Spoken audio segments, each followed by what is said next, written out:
Hello Mark, this is Sally. I'm in your junior class and my student number is SO2411039. Today I'm going to read William Kamkwamba, How I Harnessed the Wind.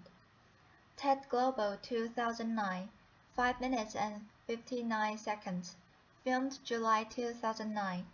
44 subtitle languages. View interactive transcript.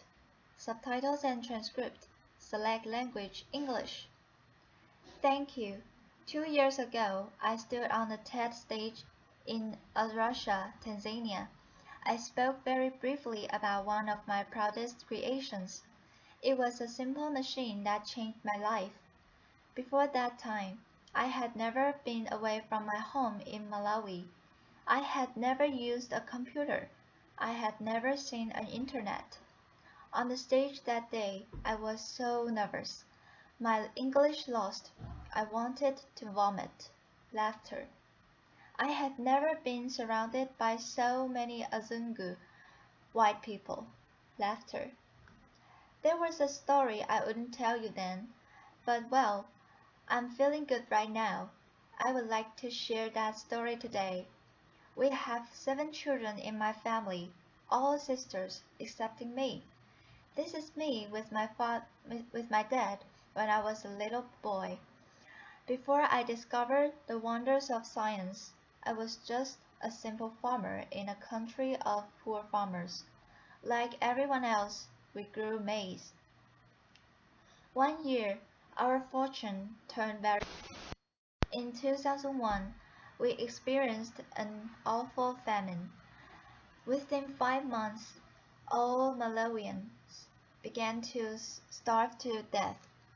My family ate 1 meal per day at night, only 3 swallows of sima for each of us. The food passes through our bodies. We drop down to nothing.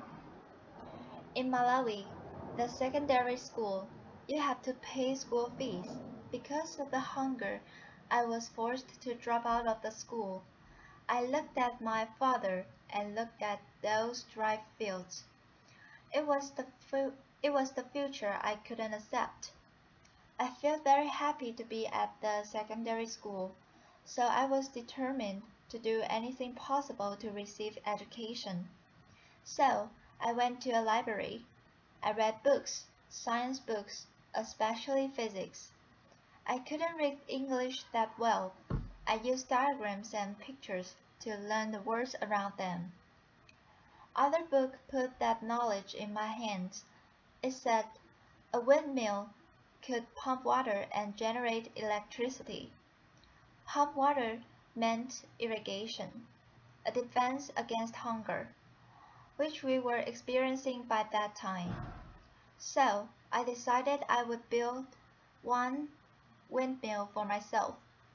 But I didn't have materials to use, so I went to a scrap yard where I found my material.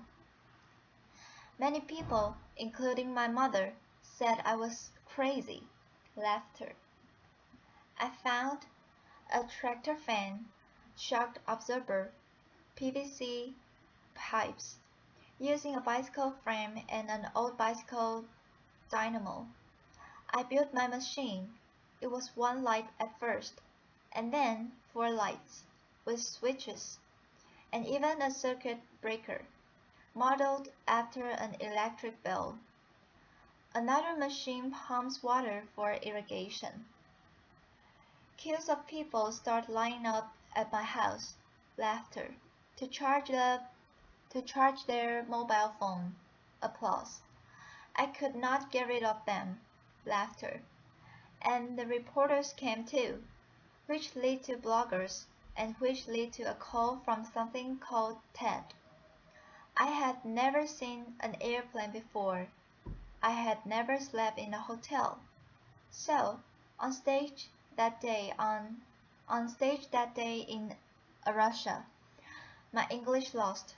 I said something like, I tried and I made it.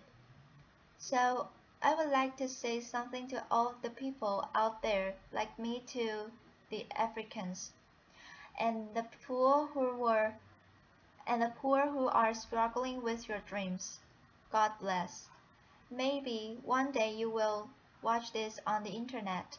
I say to you, trust yourself and believe. Whatever happens, don't give up. Thank you. Applause.